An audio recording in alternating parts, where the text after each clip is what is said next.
उत्तर प्रदेश की तुलना भारत के राज्यों से नहीं की जाती, आज यूरोप और अमेरिका से उत्तर प्रदेश की तुलना की जाती। अखिलेश यादव वो मुख्यमंत्री थे जो हमारे गरीब बच्चों को, गांव के बच्चों को लैपटॉप बांट रहे थे, जो उन्हें कंप्यूटर सिखा रहे थे, जो उन्हें आधुनिक शिक्षा की तरफ बढ़ा रहे थे, ज्ञान विज्ञान की तरफ बढ़ा रहे थे। अखिलेश यादव वो शानदार मुख्यमंत्री थे जो उत्तर प्रदेश में हाईवे बना रहे थे। आगरा लखनऊ एक्सप्रेसवे 302 किलोमीटर लंबा एक्सप्रेसवे 20 महीने में बनाने का रिकॉर्ड काम अगर किया तो अखिलेश यादव की सरकार ने किया। आज उत्तर प्रदेश की भारतीय जनता पार्टी की सरकार, योगी आदित्यनाथ की सरकार अपने हर विज्ञापन में, अपने हर प्रचार में ऊपर लिखती है मोटे मोटे शब्दों में, उत्तर प्रदेश में है देश का सबसे लंबा एक्सप्रेसवे। बाबा ये तो बताओ, ये एक्सप्रेसवे बनाया किसने था? ये तो अखिलेश यादव ने बनाया था। अभी आप अगर लखनऊ में चले जाओ और लखनऊ के किसी रिक्शे वाले से, थ्री व्हीलर वाले से, और अगर किसी चाय वाले से पूछो भैया लखनऊ में हमें घूमना है तो क्या क्या बढ़िया चीजें देखने लायक, यहाँ शानदार चीजें क्या हैं, तो आपको लखनऊ का आदमी बताएगा कि आप लखनऊ में जनेश्वर मिश्र पार्क देखने जाइए, जो 376 एकड़ में बना हुआ एशिया का सबसे शानदार पार्क है। आप पूछोगे ये किसने बनाया तो बताएंगे अखिलेश यादव ने बनाया। फिर आपको बताएंगे कि आप गोमती रिवर फ्रंट देखने जाओ, जो यूरोप की से जिसकी तुलना की जा सकती है। यूरोप की नदियों पे इतने सुंदर रिवर फ्रंट मिलते हैं, भारत में कहीं नहीं मिलता। ये किसने बनाया? पता चलेगा अखिलेश यादव ने बनाया। फिर आपको बताएंगे लखनऊ में इकाना स्टेडियम में जाओ आप, भारत का 3रे नंबर का स्टेडियम है, शानदार स्टेडियम। ये किसने बनाया? ये अखिलेश यादव ने बनाया। लखनऊ में देखनी है तो मेट्रो ट्रेन देखो, ये किसने चलाई? ये अखिलेश यादव ने चलाई। अगर लखनऊ में देखना है तो लोक भवन जाके देखो, जिसमें मुख्यमंत्री बैठते हैं, जिसमें सारी सरकार बैठती है। ये शानदार भवन किसने बनाया? ये अखिलेश यादव ने बनाया। लखनऊ आगरा एक्सप्रेसवे किसने बनाया? ये अखिलेश यादव ने बनाया। फिर बाबा ने क्या किया भैया? बोले बाबा ने 31 कुंटल का घंटा बनाया है जो मंदिर में लगाया जाएगा। तो अखिलेश यादव ने आपको मेट्रो दी, एक्सप्रेसवे दिए, लैपटॉप दिए, 100 डायल दी, एम्बुलेंस सेवा दी, स्कूल दिए, कॉलेज दी, अस्पताल दिए, और बाबा ने क्या दिया? बाबा ने दिया घंटा। बजाते रहो घंटा, उतारते रहो आरती, और मंदिर के सामने बैठ के भीख मांगते रहो। और इतने झूठे लोग हैं। ये तो बीजेपी का तो full form Bharatiya Janata party नहीं होनी चाहिए, बीजेपी की फुल फॉर्म होनी चाहिए बहुत झूठी पार्टी। ये केवल झूठ बोलने का काम करते हैं। अभी एक विज्ञापन आपने देखा होगा, 4 साल पूरे होने पे 2-2 पेज का अखबारों में विज्ञापन दिया, उसमें बता रहे हमने 4 लाख रोजगार दे दिए। अरे किसको दे दिया भैया? क्या इस पंडाल में बैठे किसी आदमी को सरकारी नौकरी मिली इन 4 सालों में? नहीं मिली, पूरे उत्तर प्रदेश में नहीं मिली। झूठा प्रचार करते हैं। कैसे करते हैं? बाबा ने एक ट्वीट किया अपने ट्विटर हैंडल से, उसमें एक वीडियो में एक लड़का बोल रहा है कि मेरा नाम दुर्गेश चौधरी है, मैंने एग्जाम दिया, इंटरव्यू दिया और मुझे लेखपाल की नौकरी मिल गई। और बाबा ने अपने ट्विटर पर डाला, बोला हमारी सरकार इस तरह पारदर्शिता के साथ नौकरी दे रही है। अब उस पर सवाल उठे, जब लोगों ने सवाल उठाया 4 साल में तो लेखपाल की भर्ती ही नहीं हुई, ये लेखपाल कैसे बन गया दुर्गेश चौधरी? तो बाबा ने तो ट्वीट हटा लिया और दुर्गेश चौधरी नेपाल भाग गए कि कहीं बाबा पकड़ कर तहसीलदार ना बना दे। उसके बाद बाबा, शर्म फिर भी नहीं आई बाबा को, बाबा ने अगले दिन एक दूसरा ट्वीट किया, दूसरी वीडियो डाली मोहम्मद रियाज की। मोहम्मद रियाज कहता है कि मुझे मेरे गांव में ही रोजगार मिल गया, मुझे गांव से बाहर ही जाना पड़ा। अब एक रिटायर IAS हैं वो सूर्य प्रताप सिंह, वो बड़े एक्टिव रहते हैं और खासतौर से योगी आदित्यनाथ के झूठ को बेनकाब करते रहते हैं। उन्होंने इस आदमी को ढूंढ लिया, मोहम्मद रियाज को। मोहम्मद रियाज को फोन किया, उसकी रिकॉर्डिंग ट्विटर पे पड़ी हुई है, आप देख सकते हो, यूट्यूब पे भी है, फेसबुक पे भी है। मोहम्मद रियाज से उन्होंने पूछा कि भैया क्या रोजगार मिला तुझे अपने गांव में? बोला जी मेरा मुर्गी फार्म है, मुर्गी पालन करता हूं, मुझे लोन मिला बैंक से, सरकार ने मेरी बड़ी मदद की। बोले कब बना तेरा मुर्गी फार्म? बोले जी 5 साल हो गए। बोले जब मुख्यमंत्री कौन था? बोले जी अखिलेश यादव थे। मतलब झूठ की हद है। अखिलेश यादव की सरकार ने उसको रोजगार दिया, उसे ऋण दिया, उसका मुर्गी फार्म बन गया। बाबा कह रहे हैं मेरी सरकार ने दिया। इस तरह झूठे काम, जो इकाना स्टेडियम लखनऊ में, ये अपने आप को धर्म का ठेकेदार भी बताते हैं, भगवान के बड़े वकील बनते हैं, अपने आप को बताते हैं। जो इकाना स्टेडियम अखिलेश यादव ने बनाया, जो कि उत्तर प्रदेश का भारत का 30 नंबर का स्टेडियम है। इकाना विष्णु भगवान का एक नाम है, इकाना विष्णु भगवान का नाम है। बाबा ने विष्णु भगवान के नाम को बदल के उसका नाम अटल बिहारी वाजपेयी स्टेडियम कर दिया। यह इनकी धार्मिकता है, इतने ये भगवान के प्रति इनकी श्रद्धा है। ये फर्जी लोग फर्जी काम करते हैं, फर्जी आंकड़े पेश करते हैं। साथियों, अगर उत्तर प्रदेश का विकास चाहते हो, अगर चाहते हो आपके बच्चों के हाथ में कंप्यूटर और किताबें हो, त्रिशूल और छुरा ना हो, तलवार ना हो, अगर चाहते हो आपके बच्चे ऑफिसर बने, डॉक्टर बने, इंजीनियर बने, आतंकवादी ना बने, दंगाई ना बने, तो इस उत्तर प्रदेश में बीजेपी की सरकार की जमानत जब्त करानी पड़ेगी और उत्तर प्रदेश में अखिलेश यादव को लेकर आना पड़ेगा दोबारा। अगर अपने बच्चों का भविष्य चाहते हो, अगर अपने बच्चों का अच्छा उज्जवल भविष्य बनाना चाहते हो, उन्हें रोजगार चाहते हो, शिक्षा चाहते हो, तो इनके धोखेबाजी में मत आना। ये अभी बहुत फर्जी मुद्दे उठाएंगे, ये फर्जीवाड़ा करने के माहिर हैं। ये अफगानिस्तान की वीडियो को मुजफ्फरनगर की वीडियो बता के दंगे करा सकते हैं, ये कहीं के भी झूठी खबरें चला सकते हैं। लेकिन इनकी बहकावे में मत आना। कुछ दिन के लिए, जब तक चुनाव हो, जो बिके हुए चैनल हैं जिन्हें गोदी मीडिया कहते हैं, वो चैनल देखने बंद कर दो, उन्हें बंद कर दो और असली खबरों पर ध्यान दो। और असली खबर यह है कि 4 साल में योगी आदित्यनाथ ने उत्तर प्रदेश को बर्बाद करके रख दिया है। हर महीने 100 से ज्यादा रेप, 100 से ज्यादा मर्डर, और कितनी लड़कियां थाने में रिपोर्ट लिखाने जाती हैं, उनकी रिपोर्ट नहीं लिखी जाती, वो आत्महत्या कर लेती हैं। कोई मिट्टी का तेल डालकर जल जाती है, कोई जहर खा लेती है। और बाबा की सरकार क्या करती है? बाबा की सरकार उनकी डेड बॉडी भी घर वालों को नहीं देती, घर वालों पे लठ बजा के जबरदस्ती रात के समय में उनकी डेड बॉडी जला दी जाती है। इस देश में केवल एक राजनीतिक पार्टी ऐसी है जो बलात्कारियों के समर्थन में सड़कों पर जुलूस निकालती है, उस पार्टी का नाम है भारतीय जनता पार्टी। केवल एक ही पार्टी ऐसी है जो हत्यारों को जेल से आने पे माला पहना के उनका स्वागत करती है, उस पार्टी का नाम है भारतीय जनता पार्टी। भैया सामने बैठ जाओ, पीछे वालों को दिक्कत हो रही है। भाइयों, पीली टोपी वालों, आपसे हाथ जोड़कर निवेदन है, कृपया पीछे वाले साथियों को दिक्कत हो रही है, सभा अव्यवस्थित हो रही है। मैं अपने कार्यकर्ताओं से निवेदन करूंगा, इन्हें हाथ जोड़ के निवेदन के साथ बैठा, इज्जत के साथ, और ये पीछे वालों को व्यवधान पैदा ना हो। तो आप दी साहब किसी और को बुलवाओ, मैं पसीने आ गए अब तो। जो जय हिंद, जय भारत, जय समाजवाद।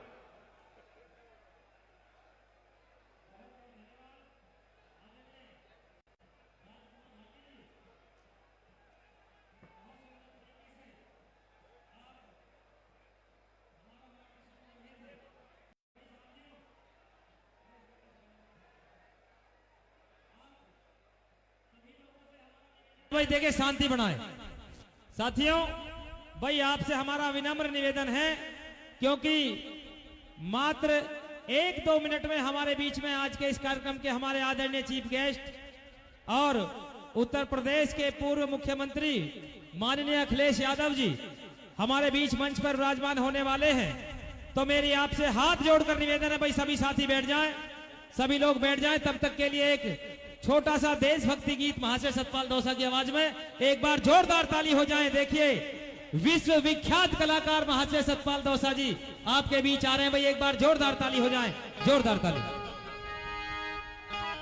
आज धन सिंह कोतवाल की मूर्ति आवाहन पर आए हुए सभी बुजुर्गों, नौजवान साथियों, और धन्यवाद हमारे अतुल प्रधान जी का कि इतने बड़े जनसमूह को एकत्रित करके आज यहाँ पर एक बहुत बड़ी जनसंख्या में जो लोग आए हैं वो उनका प्रयास है। तो 4 शब्द धन सिंह कोतवाल के लिए।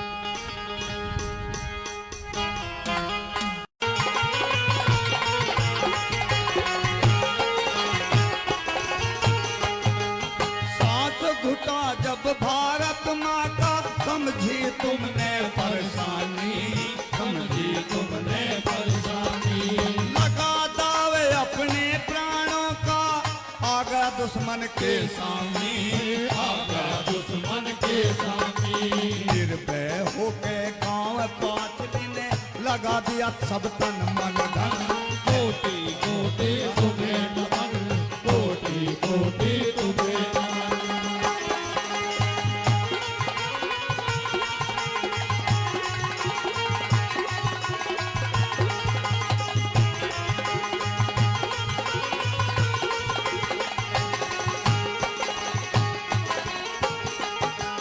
लड़ी लड़ाई भारत माँ की, तोड़ दई सब जंजीरें, जंजीरें तोड़ गई सब जंजीरें। मुक्त किया सबको फंदे से, खोल दई सब तक। तकदीरें खोल गई सब तकदीरें। 1857 के नायक तूने खिला दिया ये उजड़ा चमन।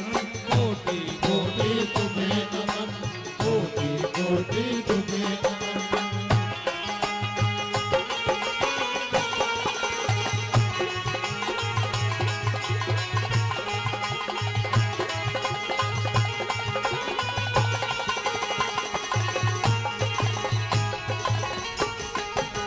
युगों युगों तक नाम रहेगा धन सिंह कोतवाल का, धन सिंह कोतवाल का। करी हुकूमत अंग्रेजों की, दरवीरों की ढाल का। वीरों की ढाल का। बिगुल बजाया आजादी का, सर पे बांध के तने कफन। कोटि कोटि तुम्हें नमन, कोटि कोटि तुम्हें नमन।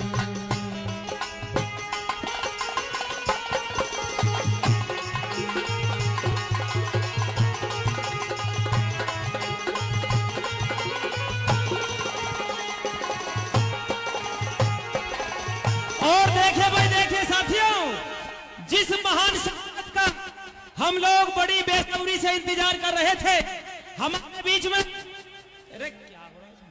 आज के इस कार्यक्रम के हेलो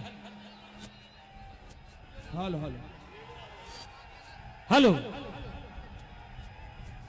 देखिए साथियों, भाई जिस महान शख्सियत का बड़ी बेसब्री से हम लोग इंतजार कर रहे थे, हमारे बीच में आज के इस कार्यक्रम के मुख्य अतिथि और पूर्व मुख्यमंत्री उत्तर प्रदेश, मजदूर किसानों के मसीहा माननीय अखिलेश यादव जी हमारे बीच पहुंचे। भाई चाहूंगा दोनों हाथ उठा करके, एक बार दोनों हाथ उठा करके जोरदार ताली हो जाए, जोरदार ताली। आदरणीय माननीय अखिलेश सिंह यादव जी हमारे बीच में। भाई सभी लोग बैठ जाएं। सभी लोगों से हमारा निवेदन है कि सभी लोग अपना अपना स्थान ग्रहण कर लें। सभी लोग अपना स्थान ग्रहण कर लें। भाई साथियों, सब लोग अपना अपना स्थान ग्रहण कर लें। देखिए हमारे बीच में जिस महान शख्सियत का बड़ी बेसब्री से हम लोग इंतजार कर रहे थे, खास तौर से गरीब मजदूर किसानों के मसीहा के नाम से जाने जाते हैं और इस देश के युवाओं की बहुत बड़ी पहचान माननीय अखिलेश यादव जी हमारे बीच मंच पर विराजमान हो गए हैं। मैं चाहूंगा दोनों हाथ उठा करके भाई एक बार फिर से जोरदार ताली हो जाए माननीय अखिलेश यादव जी हमारे बीच मंच पर। और मैं चाहूंगा आज के इस कार्यक्रम के मुख्य आयोजक, हम सब के नेता भाई अतुल प्रधान जी के लिए भाई दोनों हाथ उठा करके एक बार जोरदार ताली हो जाए। अखिलेश यादव जिंदाबाद, अखिलेश यादव जिंदाबाद, अतुल प्रधान जिंदाबाद, माननीय अतुल प्रधान जिंदाबाद। अखिलेश तुम संघर्ष करो, अखिलेश जी संघर्ष करो। समाजवादी पार्टी जिंदाबाद, मुलायम सिंह यादव जिंदाबाद, कोतवाल धन सिंह गुर्जर अमर रहे, अमर रहे, कोतवाल धन सिंह गुर्जर अमर रहे, अमर रहे, अमर रहे। शहीद आजम सरदार भगत सिंह अमर रहे, राजगुरु सुखदेव अमर रहे, अमर रहे। बहुत बहुत धन्यवाद। भाई साथियों, आप लोगों से निवेदन है बैठ जाएं। भाई सभी साथी बैठ जाएं। आप लोगों से विनम्र निवेदन है क्योंकि हमारे आज के इस कार्यक्रम के आदरणीय मुख्य अतिथि माननीय अखिलेश यादव जी, पूर्व मुख्यमंत्री उत्तर प्रदेश, हमारे बीच पहुंच गए हैं और राष्ट्रीय अध्यक्ष समाजवादी पार्टी हमारे बीच मंच पर विराजमान है। मैं निवेदन करना चाहूंगा सभी साथियों से, जो दूर दूर साथी खड़े हैं, सभी लोग अपना अपना स्थान ग्रहण कर लें। जो साथी साइडों में खड़े में बैठ जाएं, सभी साथी जो साइडों में खड़े हैं सब लोग बैठ जाएं। आइए आदरणीय अतुल प्रधान जी। मैं तमाम नौजवान साथियों से अपील करूंगा, जो ये जन सैलाब है जो अभी आता ही जा रहा है, ये बैरिकेडिंग टूट जाएगी। मैं सब लोगों से कहूंगा, एक नारा लगवाऊंगा और आप जोर से बोलिएगा, अखिलेश यादव समाजवादी पार्टी। थोड़ा जोर से, अखिलेश यादव समाजवादी पार्टी। देखिए लोग आते जा रहे हैं। अब भी मैं जो पीछे की तरफ लोग खड़े हैं, मैं उन सबसे निवेदन करना चाहता हूं कि आप सामने की तरफ आ जाएं और जो लोगों का आने का सिलसिला है वो लगातार अब भी जारी है। मैं इस मवाना हस्तिनापुर की धरती पर माननीय अखिलेश यादव जी का स्वागत करता हूं और आप लोगों से निवेदन करना चाहता हूं कि हम और आप आज इस ऐतिहासिक सभा के साक्षी हैं। हम और आप शहीद धन सिंह कोतवाल की धरती के साक्षी हैं। आज इस शहीद दिवस के मौके पर मैं आप लोगों से रिक्वेस्ट करना चाहता हूं कि आप और हम इस ताकत ने, ये चल रहा हो रहा है, ये ताकत देने का काम करेगा। मैं आप एक एक साथी को जो दूर से चलकर आए हैं उनको धन्यवाद देना चाहता हूं, क्योंकि आज ये मौका ऐसा है शहीद दिवस का कि जब हमें और आपको शहीदों को श्रद्धांजलि देनी है। मैं मंच पर बैठे हुए माननीय अखिलेश यादव जी का धन्यवाद देना चाहता हूं। यह मौका हमें और आपको ताकत देने का काम करेगा, क्योंकि गला खराब है। हम लोग महीनों तक घूमे हैं और ये पूरा का पूरा जन सैलाब, मैं ज्यादा ना बोलकर सिर्फ इतना कहूंगा कि आपने माननीय अखिलेश यादव जी जो ये मौका दिया है, ये हस्तिनापुर की धरती जहां विधायक बनाती है वहां मुख्यमंत्री भी बनाने का काम करती है। और आप यकीन मानिए, ये हस्तिनापुर की धरती आपको मुख्यमंत्री देखना चाहती है। बताओ, देखना चाहती है नहीं? हम और आप इस हस्तिनापुर विधानसभा को और पूरे पश्चिम में तमाम जगहों पर समाजवादी पार्टी का डंका कैसे बजे, इसके लिए हम लोग इकट्ठा हुए हैं। ये मंच पर हमारे साथी राष्ट्रीय अध्यक्ष जी, जहां के धन सिंह कोतवाल गुजर हैं, पांचली के, उस धरती के लोग आपके सामने हैं। मैं आप एक एक साथी से कहना चाहता हूं कि हस्तिनापुर के लिए, इस कॉलेज के लिए काम किया, लेकिन आज ये ऐसा मौका है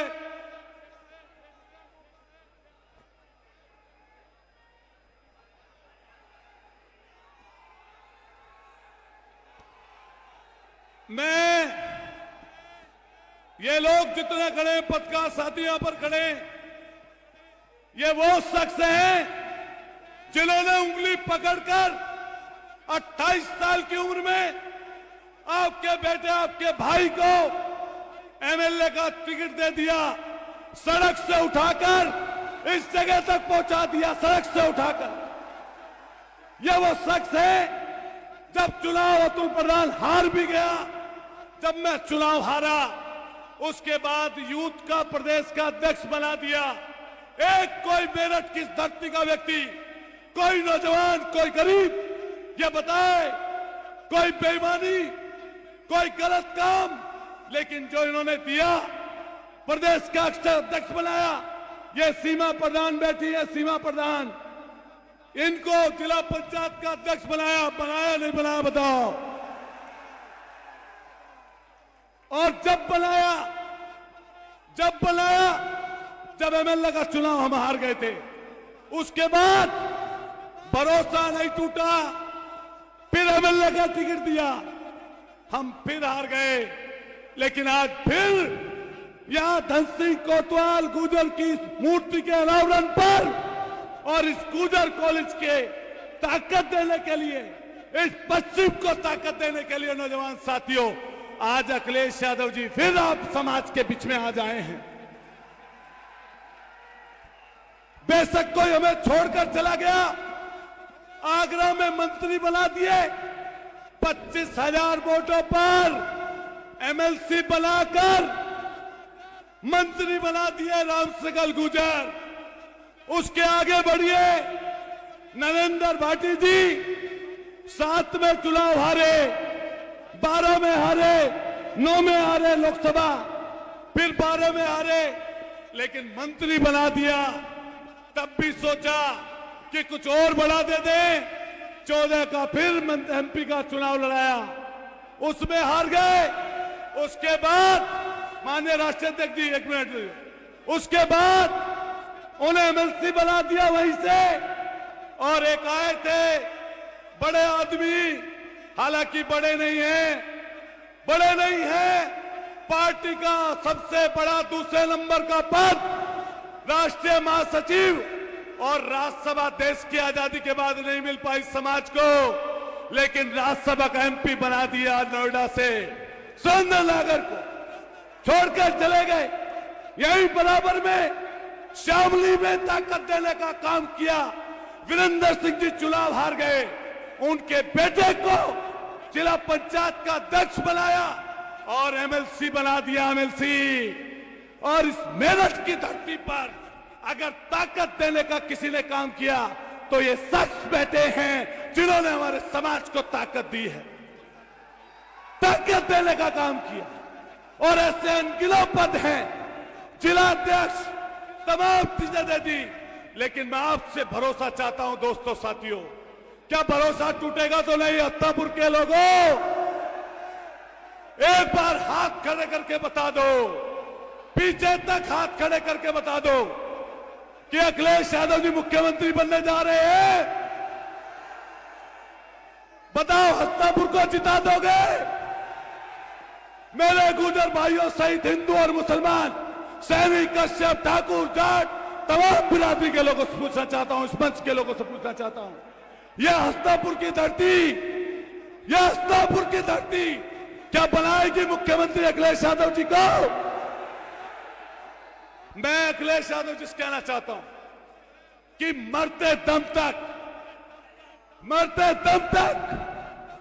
इस खून का कतरा, मेरे परिवार, मेरा एक एक व्यक्ति, चाहे कुछ हो जाए, जब मां मर गई, जब पिताजी की हत्या हो गई, कोई घर में नहीं, अगर किसी ने मदद की हमारी, अगर किसी ने मदद की तो वह ये शख्स है अखिलेश यादव, जिसने ताकत देने का काम किया।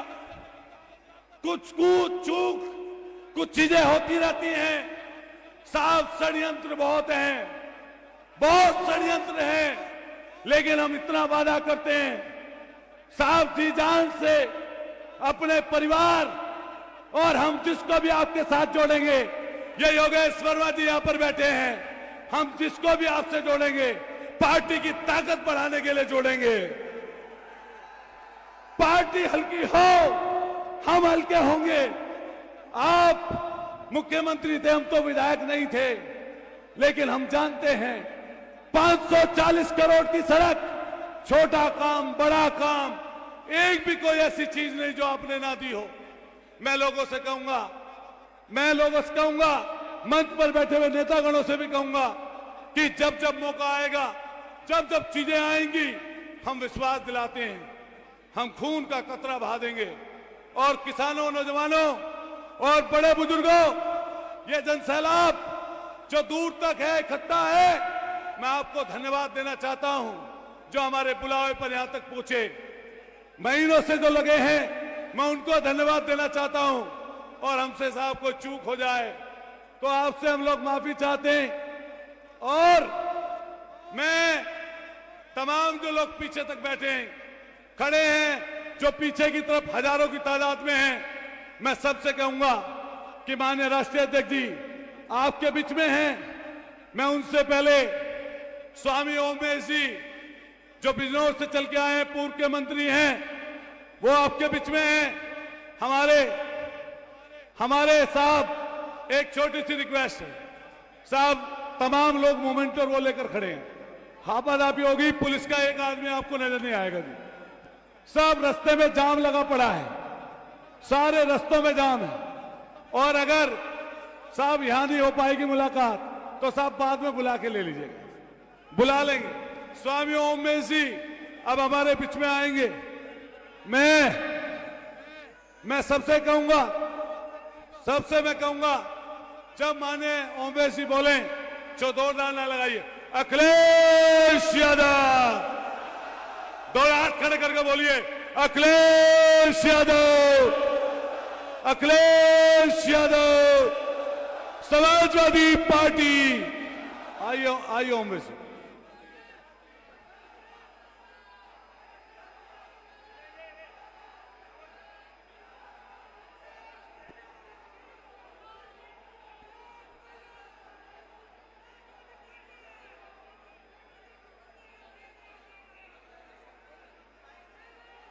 सो के शहादत के दीवानों से पूछूंगा, अरे सो के शहादत के दीवानों से पूछूंगा, मर मिटने की तमन्ना मैं बेदारों से पूछूंगा, ए मीनारों तुम्हारी बुलंदी कुछ भी नहीं, मैं अखिलेश यादव का पता चांद और सितारों से पूछूंगा, चांद और सितारों से पूछूंगा। आदर और सम्मान के योग्य मवाना की इस क्रांतिकारी धरती पर कोतवाल धन सिंह गुर्जर की प्रतिमा का अनावरण करने आए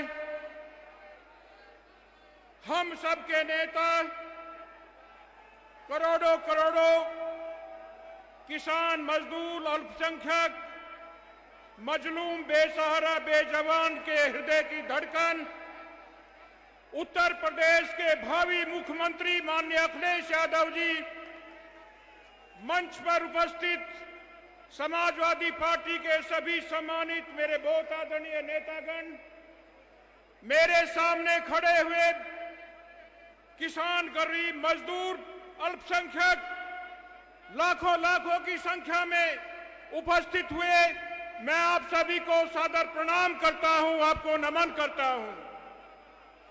इससे पहले कि मैं आप लोगों के सामने अपने विचार रखूं, मैं पूज्य धन सिंह गुर्जर जिन्होंने 1857 की क्रांति का बिगुल बजाया था, उनको श्रद्धांजलि अर्पित करता हूं, उनको नमन करता हूं। शहीदों की पूजा अगर नहीं करेंगे, अरे शहीदों की पूजा अगर नहीं करेंगे तो आजादी ढलती हुई सांझ हो जाएगी। वीरों की पूजा हम नहीं कहे माननीय अखिलेश यादव जी ने। अभी मैं बहुत मुश्किल से आया था यहां मंच के पास में आया, मैंने कहा कि मैं मंच पर जाना चाहता हूं, तो मुझे रोक दिया। कि आपका नाम लिस्ट में नहीं है। मैंने सोचा कैसे जाऊंगा मंच पर, तो वहां पर माननीय अखिलेश यादव जी आए। पूरी ताकत लगा करके मैं माननीय अखिलेश यादव जी के सामने चला गया। माननीय अखिलेश यादव जी, माननीय यादव जी, मैं आपके सामने चला गया। आपने मुझे कहा कि मंच पर चलो स्वामी जी, तो मैंने यहां पर आकर के कहा कि मुझे यादव जी ने मंच के लिए बोल दिया है। तो मैं इस बात को इसलिए बताना चाहता हूं, अखिलेश जी जिसको भी चाहें धरती से उठा करके आसमान पर पहुंचा सकते हैं। ये अखिलेश यादव जी हैं। अखिलेश यादव जी ने मेरी तुलना उत्तर प्रदेश के मुख्यमंत्री योगी जी से कर डाली थी, इसलिए मैं ज्यादा न कहता हुआ आप लोगों से निवेदन करना चाहता हूं, आप लोगों से आग्रह करना चाहता हूं, अगर भारतीय जनता पार्टी की सरकार से छुटकारा पाना है, सांप्रदायिकता को खत्म करना है, हिंदू और मुसलमान वाली बात को नहीं चलाना है, तो माननीय अखिलेश यादव जी को मुख्यमंत्री बनाना पड़ेगा। एक बार सभी हाथ उठा करके संकल्प करेंगे।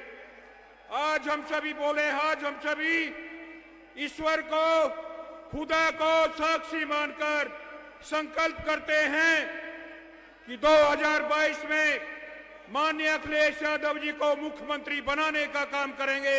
ईश्वर खुदा हमारी मदद करे। सभी का बहुत बहुत धन्यवाद। सभी को नमस्ते। अभी अखिलेश यादव जी बोलेंगे, उससे पहले मैं नारे लगवाऊंगा 2-3, दूर तक जहां तक आवाज जाए, जो लोग सुन रहे हो जोर से बोलें, अखिलेश यादव, जोर से, समाजवादी पार्टी।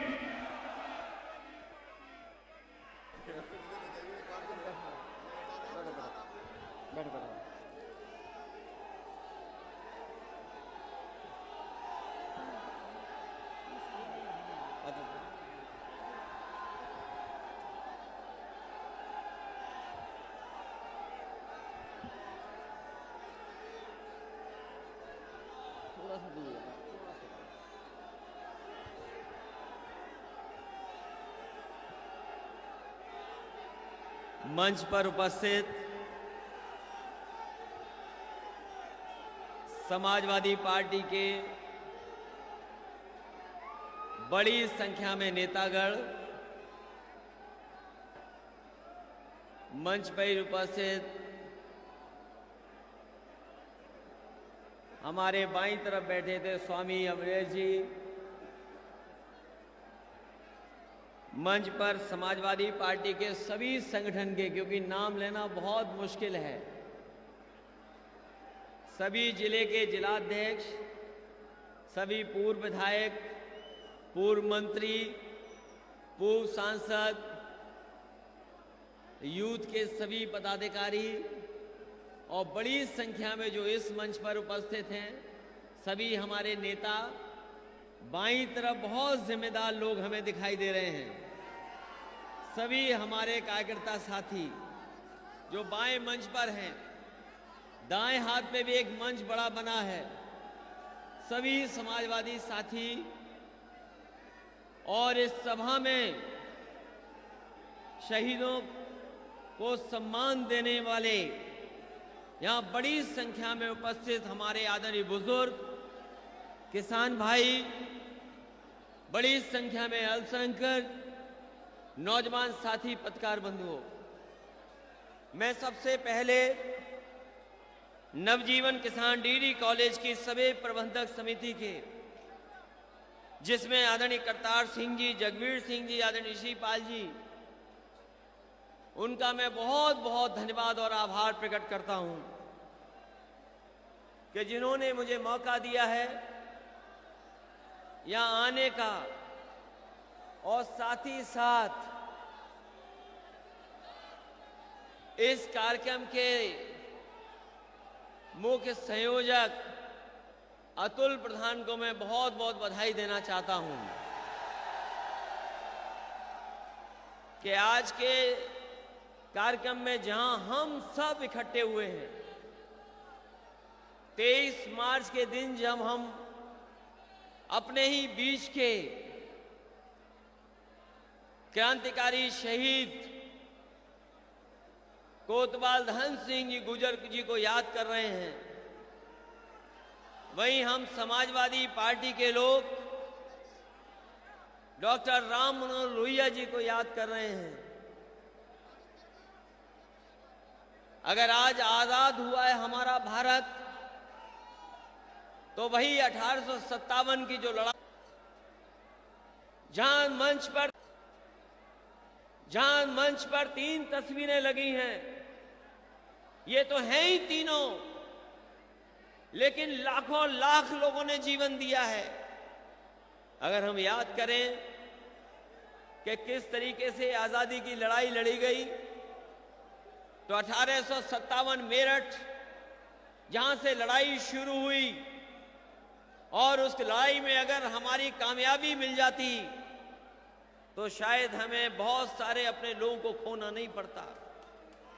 हमें अपने नेताओं को इतना, चाहे वो भगत सिंह हमें दिखाई दे रहे हैं, अगर कोतवाल धन सिंह गुजर उनकी आजादी की लड़ाई उसी समय कामयाब हो जाती तो शायद हमें नौजवान भगत सिंह को खोना नहीं पड़ता।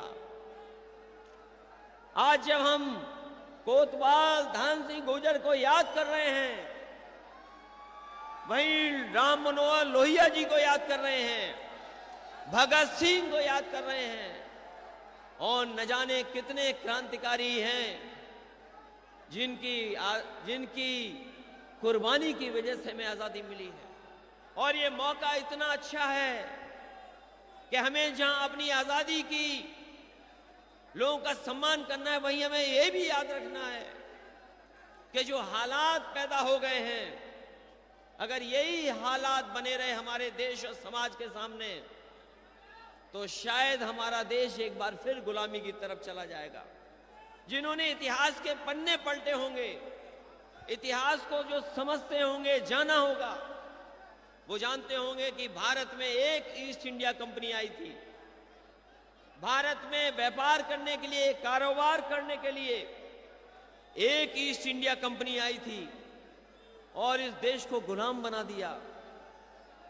जिन्होंने इतिहास पढ़ा होगा वो जानते होंगे, जो एक कंपनी थी वो सरकार बन गई। केवल एक कानून पास हुआ था,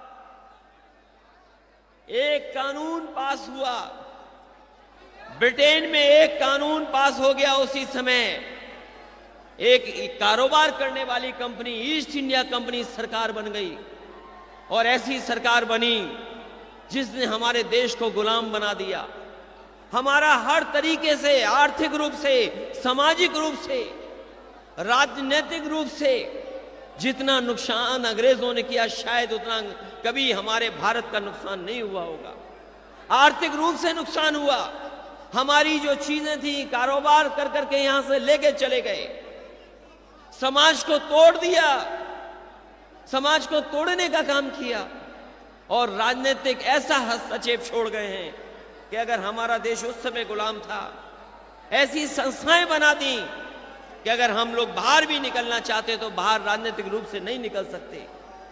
आज के जो हालात हैं, हमें याद करना चाहिए कि जो भी शहीद हुए वो सब किसान और गरीब के बेटे थे।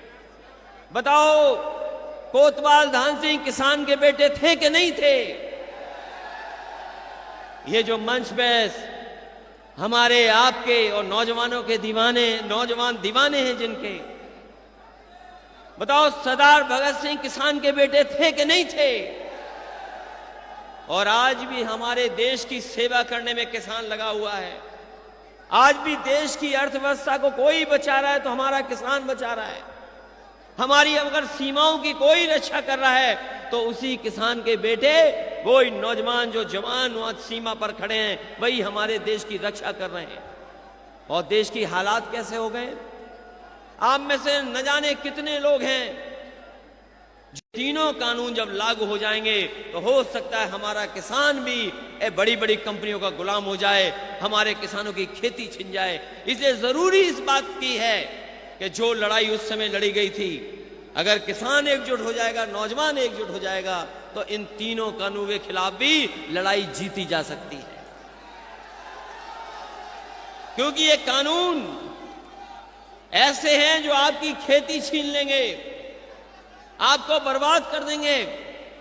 हम जानना चाहते हैं, अगर ये कानून अच्छे थे तो हमारे किसान क्यों आंदोलन कर रहे हैं? अगर ये कानून में अच्छाई थी तो अभी भी तीनों सीमाओं पर किसान बैठे हुए हैं। हमें खुशी है इस बात की कि पंजाब और हरियाणा के किसानों ने न केवल पंजाब हरियाणा के किसानों को जगाया, बल्कि वहां के किसानों ने पूरे देश के किसानों को जगाने का काम किया है। मैं बधाई देता हूं किसानों के आंदोलन चलाने वालों को कि उनके आंदोलन की वजह से किसान जाग गया है और किसान जानता है कि जब तक उसका हक नहीं मिलेगा तब तक किसान उस आंदोलन से पीछे हटने वाला नहीं है। मुझे खुशी है इस बात की कि आज जब हम शहीदों को याद कर रहे हैं, जब आंदोलन में जरूरत पड़ी थी कि यहां के लोग पहुंचे, तो यहीं के नौजवान भी वहां पर जाकर के समर्थन किए थे। यही अतुल प्रधान ने भी समर्थन किया था, यहां के नौजवानों ने भी समर्थन किया था, और उसका परिणाम यह है जब समर्थन सब तरीके से, सब तरफ से आने लगा, सभी राजनीतिक दल समर्थन करने लगे, सभी ने समर्थन किया उन किसान आंदोलन चलाने वालों का, किसानों का, और उसका परिणाम हुआ कि सरकार को पीछे हटना पड़ा, सरकार को स्वीकार करना पड़ा कि ये कानून अच्छे नहीं हैं, और 1 साल से ज्यादा पीछे कर दिए कानून। और हम तो कहते हैं कि आने वाले समय में बंगाल से चुनाव हार गई भारतीय जनता पार्टी, और अगर उत्तर प्रदेश की जनता ने भारतीय जनता पार्टी को हरा दिया तो ये तीनों कानूनों का पता नहीं लगेगा, भारतीय जनता कभी ये 3 कानून लागू नहीं कर पाएगी। इसलिए इन तीनों कानून से हम और आप जुड़े हैं। किसान केवल पेट नहीं भरता, हमें कपड़े भी पहनाता है। हमारा किसान जहां पेट भरता है सबका, वहीं जो आज हम कपड़े पहने घूम रहे हैं, जो कपड़े पहनते हैं वो भी किसान की देन है। तो सोचो, हमारा जो इतना बड़ा लोकतंत्र, जो गांव का लोकतंत्र है, जहां आबादी के सबसे ज्यादा लोग गांव में रहते हैं, उनके साथ कितना भेदभाव करने का काम भारतीय जनता पार्टी कर रही है। हमारे किसान जो हमारा पेट भर रहे, जो हमें कपड़े पहना रहे, उनके साथ कैसा सरकार व्यवहार कर रही है। उन्हें कह रही है आतंकवादी हैं, उन्हें कहती है ये पाकिस्तान और चीन के समर्थक लोग हैं। कहते हैं कि ये किसान आंदोलन जो चला रहे हैं वो एंटी सोशल हैं, एंटी नेशनल हैं। मैं इतने लोगों के सामने कहना चाहता हूं, बड़ी जिम्मेदारी से पत्रकार साथियों के सामने, कि जो लोग इस आंदोलन को, किसानों के आंदोलन को बदनाम कर रहे हैं, जो किसानों पर आरोप लगा रहे हैं, जो किसानों को कह रहे हैं कि ये दलाल हैं, आतंकवादी हैं, मैं उनसे कहना चाहता हूं, जो किसानों का आंदोलन खत्म करना चाहते हैं, वो सबसे एंटी सोशल, एंटी नेशनल लोग हैं जो हमारे किसानों का आंदोलन खत्म करना चाहते हैं। बताओ किसान भाइयों, आपका भी धान था खेतों में, धान का एमएसपी कहां मिल गया आपको? हमारे किसानों को धान का एमएसपी नहीं मिल पाया। 1800 रुपए जो सरकार ने तय किए वो किसी किसान को नहीं मिले। बताओ किसी किसान को मिले हो तो बता दो हमें। और वही नहीं, गन्ने का भुगतान देने की बात कही सरकार ने। यही भारतीय जनता पार्टी के लोग कहते थे 1 हफ्ता 2 हफ्ता तब होंगे जब हमारे किसानों का गन्ने का भुगतान हो जाएगा। आज भी वेस्टर्न यूपी में सबसे ज्यादा किसानों को इंतजार करना पड़ रहा है, अभी भी गन्ने का पूरा भुगतान नहीं हुआ है। बताओ किसान भाइयों, कहां भुगतान हो गया आपका? अगर भुगतान हुआ हो तो बताओ। और 4 साल से सरकार चल रही है, जश्न मना रही है सरकार, जश्न मनाने का काम कर रही सरकार। बताओ, आपके गन्ने की कहीं कीमत बढ़ाई हो तो बता दो आप। जो कीमत सरकार समाजवादी लोगों ने बढ़ाई, उतनी कीमत अभी तक ये नहीं बढ़ा पाए हैं। हमारे किसानों के सामने महंगाई कर दी। ये डीजल, ये पेट्रोल, बताओ कितना महंगा हो गया डीजल और पेट्रोल। लगातार महंगा होता चला जा रहा है। ऐसा तालमेल व्यापार का और राजनीति का कभी किसी ने नहीं देखा होगा। ऐसा तालमेल व्यापारियों का और राजनीति करने वाले जो राजनेता सत्ता में हैं, उनका इतना तालमेल कभी नहीं देखा होगा कि अगर मुनाफा हो रहा है तो उद्योगपतियों का हो रहा है, बड़े लोगों का हो रहा है। अभी मुनाफा हमारे गरीब किसान का नहीं हो पा रहा। ऐसा तालमेल पूरे देश के राजनीतिक इतिहास में किसी ने नहीं देखा होगा। हम तो जानना चाहते हैं भारतीय जनता पार्टी के लोगों से कि ये जो मुनाफा कमा रहे हो डीजल पेट्रोल से, आखिरकार इसका पैसे का मुनाफा जा कहां रहा है? ये जो डीजल पेट्रोल महंगा हो रहा है, इसका मुनाफा आखिरकार किसके पास जा रहा है? जिस देश की बैंकें डूबने लगे, जिस देश का किसान रोने लगे, और जिस देश का किसान नौजवान के हाथ में काम, नौकरी, रोजगार ना हो। सोचो कभी किन बातों को लेकर के आजाद हुआ है देश। हमारे शहीदों ने जान दे दी, फांसी के फंदे पर लटक गए, लाखों लाखों लोगों की जान चली गई, गांव उजाड़ दिए गए, जो आए तोप के गोले से उड़ा दिए गए। बताओ, इसलिए तो नहीं कि हमारा देश पीछे चला जाएगा। किसान का हालात क्या है? और जिस देश के किसान पिछड़ जाएं, खेती बर्बाद होने लगे, जिस देश की बैंक डूबने लगे, और जिस देश के नौजवानों के हाथ में नौकरी ना हो, तो बताओ वो देश आगे कैसे जाएगा? यही लोग जो सपना दिखा रहे हैं विश्व गुरु का, ये विश्व गुरु का सपना देखने वाले लोग, बताओ विश्व गुरु कैसे बनेगा? हमारे नौजवानों के हाथ में नौकरी नहीं होगी, रोजगार नहीं होगा, तो विश्व गुरु कैसे बन जाएगा? कैसे विश्व गुरु बनेगा? और इतने झूठे वादे किसी सरकार ने नहीं किए होंगे जितने वादे झूठे सरकार ने किए हैं। आज तक जितने फैसले सरकार ने लिए हैं, सब फैसले गलत हैं। याद करो, हमने, आपने, न जाने कितनों ने भरोसा कर लिया कि नोटबंदी हो जाएगी तो भ्रष्टाचार खत्म हो जाएगा। भरोसा कर लिया देश की जनता ने, और नोटबंदी के होने के बाद कितना समय गुजर गया। बताओ, नोटबंदी से कहां भ्रष्टाचार खत्म हो गया, कहां काला धन आ गया? और जिस तरीके से जीएसटी लागू की गई, जिस तरीके से जीएसटी लागू की गई, हमारा व्यापार बर्बाद हो गया। व्यापारी रो रहे हैं, कारोबार ठप हो गया, और अब वैश्विक महामारी आ गई है। ये वैश्विक महामारी न जाने कैसी आई। मैं यहां आया हूं, उससे पहले पता लगा बहुत सारी जगह पर लॉकडाउन हो गया है, कई जगह पाबंदियां लगना शुरू हो गई हैं। कभी कभी हम सोचते हैं राजनीति में ये वैश्विक महामारी केवल विपक्ष के लिए है, क्योंकि बंगाल में चुनाव चल रहा, सभाएं हो रही हैं, कोई असर नहीं पड़ रहा वहां पर। लेकिन ऐसी वैश्विक महामारी आई कि सरकार ने कहा कि हम और आप लोग अपने नाक और मुंह बंद कर लें। हमने सरकार का कहना मान लिया, हमने नाक और मुंह बंद कर लिया। हम लोग कितनी कठिनाइयों में रहे, परेशानियों में रहे। बाहर निकले तो पुलिस ने लाठी मार के अंदर कर दिया, कर्फ्यू लगा दिया, अपमानित होना पड़ा, लोगों को जेल जाना पड़ गया। हम लोगों ने, सबने सरकार का कहना माना कि अगर वैश्विक महामारी में बचना है तो अपने नाक और मुंह बंद कर लो। हम लोगों ने नाक और मुंह बंद कर लिए।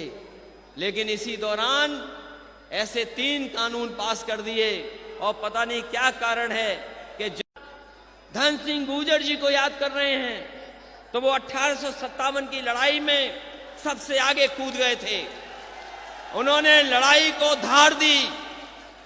कोतवाल धन सिंह गुर्जर ने न जाने कितनों को साथ लेकर के जो उस समय क्रांति चला रहे थे उनका मनोबल जोश बढ़ाने का काम किया था, और उसी की वजह से उन्हें फांसी के फंदे पर झूलना पड़ गया था। दूसरे हमारे सरदार भगत सिंह हैं, जिन्होंने न केवल देश को आजादी दिलाने के लिए अपने जान न्यौछावर कर दी, नई तरह की क्रांति पैदा कर दी, और सरदार भगत सिंह जैसी क्रांति पैदा करने वालों की वजह से न केवल नौजवान बल्कि पूरा देश जाग गया था। कहां उनके साथियों ने मिलकर के बदला लिया था, और बाद में जाकर के जेल जाना पड़ गया। जेल में रहे, जेल के अन्याय उत्पीड़न से लड़े, और अगर इन्हें भूख हड़ताल भी करनी पड़ी तो शायद वो पहले क्रांतिकारी होंगे सरदार भगत सिंह, जिन्होंने जेल में जाकर के भूख हड़ताल की और अंग्रेजी हुकूमत को झुकाने का काम किया। उन्होंने परवाह नहीं की, सरदार भगत सिंह ने परवाह नहीं की कि उन्हें फांसी के फंदे पर चढ़ा दिया जाएगा। अपील कर सकते थे, लेकिन वो अपील नहीं की। उन्होंने अपील इसीलिए नहीं की, उन्होंने कहा कि अगर क्रांतिकारी अपील कर लेगा तो हमारे जो नौजवान हैं, हमारे भारत के इतने लोग हैं जो आजादी की लड़ाई लड़ रहे हैं, उनकी लड़ाई कहीं कमजोर ना हो जाए। उनके वकील ने जब देखा कि जिस दिन फांसी के फंदे पे चढ़ने जा रहे थे, उसकी रात जब वो गए उसके अंदर और देखा, जब सरदार भगत सिंह को लौट करके आए, उन्होंने कहा कि जेल चाहे छोटी हो, लेकिन वो ऐसा लग रहा है कि अपने छोटे से पिंजरे में शेर रात भर घूमता रहा है, वो घबराया नहीं। ऐसे सरदार भगत सिंह। और वही हमारे डॉक्टर राम मनोहर लोहिया, जिन्होंने आजादी से लेकर के आजादी के बाद जो हमारे देश की दिशा हो, हमारे देश की रास्ता क्या हो, वो कांग्रेस से के खिलाफ जो गलत रास्ते पे चली गई थी, उस पार्टी के खिलाफ उन्होंने एक देश को समाजवादी भारत कैसे बने। अगर हमारे क्रांतिकारी जनक और कोतवाल धन सिंह गुर्जर जी आजादी के 1857 की क्रांति के पहले लड़ाई के अगर आंदोलन शहीद थे, आंदोलनकारी अगर माना जाए, तो वहीं सरदार भगत सिंह भी सोशलिस्ट मूवमेंट को आगे बढ़ाने वाले पहले हमारे शहीद थे। और तीसरे जो हमारे राम मनोहर लोहिया, जिनके सिद्धांत पे आज भी हम लोग चल रहे हैं, जिनके कार्यक्रमों को, योजनाओं को लेकर के लगातार पार्टी ने संघर्ष किया है। और आज भी मैं कहता हूं, इस दिन जब हम शहीदों को याद कर रहे हैं, अगर देश का भविष्य कोई विचारधारा बना सकती है तो वो समाजवादी विचारधारा है, कोई दूसरा विकल्प नहीं है। क्योंकि गैर बराबरी के खिलाफ, अन्याय के खिलाफ, वंचितों को हक दिलाने का पक्ष में और हमारे अल्पसंख्यक मुसलमान भाइयों को हक देने का काम अगर कोई कर सकता है तो यही विचारधारा है, जो समाजवादी विचारधारा है। आज हमें मौका मिला है, सौभाग्य हमारा, और हम समाजवादियों का और सब लोगों का सौभाग्य इसलिए भी है कि हस्तिनापुर जैसी जगह हम लोगों को बोलने का मौका मिल रहा है। हमें तो कई बार ये बोला जाता है, हमें तो ये कई बार बताया जाता है कि हस्तिनापुर का इतिहास यही है कि जो जीतता है यहां पर उसी की सरकार बनती है लखनऊ में जाकर के। और हस्तिनापुर से ज्यादा न्याय और अन्याय की लड़ाई किसी ने नहीं देखी होगी। यही हस्तिनापुर है जिसकी वजह से कितनी बड़ी महाभारत हो गई, कितनी बड़ी लड़ाई हो गई। और ऐसी महाभारत हुई कि आज भी हम लोग महाभारत को जानना चाहते हैं और गीता को पढ़ना चाहते हैं। आज भी दुनिया में गीता से बेहतर कोई हम दुनिया में किताब नहीं होगी जो किताब गीता की है। तो अगर हस्तिनापुर का ये परिचय है, अगर हस्तिनापुर का ये सौभाग्य है कि जो जीतता है वही सरकार बनाता है, तो हम तो कहेंगे अपने हस्तिनापुर के सभी बुजुर्गों से, नौजवानों से कि समाजवादियों को मौका दीजिए, समाजवादियों की मदद करिए इस बार। और मदद इसलिए करिए मदद इसलिए करिए, वैसे तो अगर मंच पे आप देखोगे स्वामी जी से सुंदर मुख्यमंत्री नहीं हो सकते। हमारे स्वामी जी को देख लो और मुख्यमंत्री जी को देख लो, बताओ सुंदर और अच्छा कौन है। कभी कभी हमारे मुख्यमंत्री जी भटक जाते हैं, वो लाल रंग में उलझ जाते हैं। वो कहते हैं लाल टोपी वाले, न जाने क्या क्या कहते हैं कि लाल टोपी वाले ऐसे होते हैं। तो हमने उनसे कहा कि लाल टोपी हमारी क्रांति की निशानी है, हमारे खून की पहचान है लाल टोपी, हमारे आंदोलन की पहचान लाल टोपी है। और ये जो हमारे इमोशन होते हैं, खुशी दुख होना, जब हम खुश होते हैं तब भी हमारा चेहरा लाल हो जाता है, और जब हम दुखी होते हैं तो हमारे कान लाल हो जाते हैं।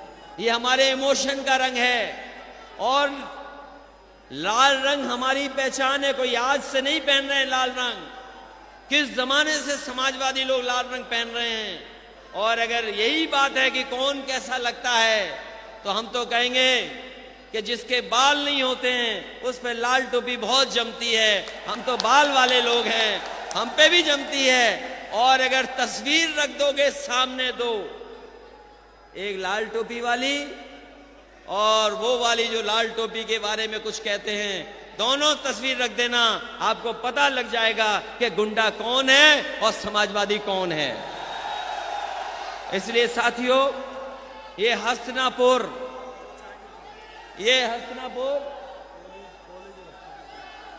मैं आपको भरोसा दिलाता हूं कि अगर हस्तिनापुर का ये इतिहास है कि जो जीतता है वही सरकार बनाता है, तो मैं भी हस्तिनापुर और यहां के लोगों को भरोसा दिला के जा रहा हूं कि जिस तरीके से समाजवादियों ने काम किए हैं, अगर सबसे बड़ी योजना और विकास में आगे ले जाना पड़ा तो हस्तिनापुर सबसे पहले विकास में आगे जाएगा। समाजवादी सरकार बनेगी तो सबसे महत्वपूर्ण बड़े फैसले यहां होंगे।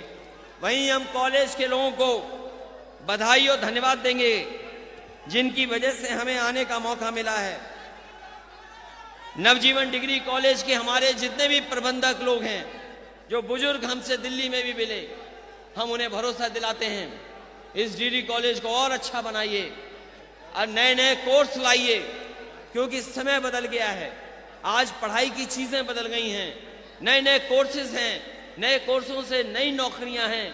पुराना वाला जमाना दूसरे तरीके का था, ये नया जमाना इंटरनेट का है, रफ्तार का है, इसलिए दूसरे तरह की पढ़ाई है। जहां किसी तरह का आपको सहयोग की जरूरत होगी तो समाजवादी पार्टी, चाहे मैं सरकार से भी मदद करनी पड़े, आपकी मदद आने वाले समय में करेंगे, जिससे ये संस्था और आगे बढ़ करके और बच्चों का भविष्य बेहतर करे। इसलिए इन्हीं शब्दों के साथ मैं ये कहना चाहता हूं आप सबसे कि जनता इंतजार कर रही है समाजवादियों का, और इसलिए याद कर रही है कि समाजवादियों ने काम किया है और ऐसे ऐतिहासिक काम किए जिसकी आप जानकारी है आपको। ये सरकार नहीं कर पाई, जो काम समाजवादियों ने किए हैं वो काम ये भारतीय जनता पार्टी नहीं कर पाई है। दिल्ली में सरकार, उत्तर प्रदेश में भी सरकार, उसके बावजूद भी उत्तर प्रदेश में अभी भी भारतीय जनता पार्टी की सरकार उद्घाटन का उद्घाटन कर रही है, शिलान्यास का शिलान्यास कर रही है। और भारतीय जनता पार्टी का ये स्तर आ गया है कि समाजवादियों की लगी हुई पटिया को हटा करके अपनी पटिया लगा रहे हैं। इससे ज्यादा खराब बात और क्या हो सकती है। वही सरकार केवल नाम बदल रही है, केवल नाम बदल रही सरकार। समाजवादियों ने सबसे अच्छी पुलिस को व्यवस्था दी थी, 100 नंबर सबसे अच्छी थी। गांव से फॉर्म मिलाइए, आपकी मदद के लिए पहुंच जाएगी। लेकिन सरकार ने नाम बदल दिया, 112 कर दिया, 100 का 112 कर दिया। गाड़ी वही है, पुलिस वही है।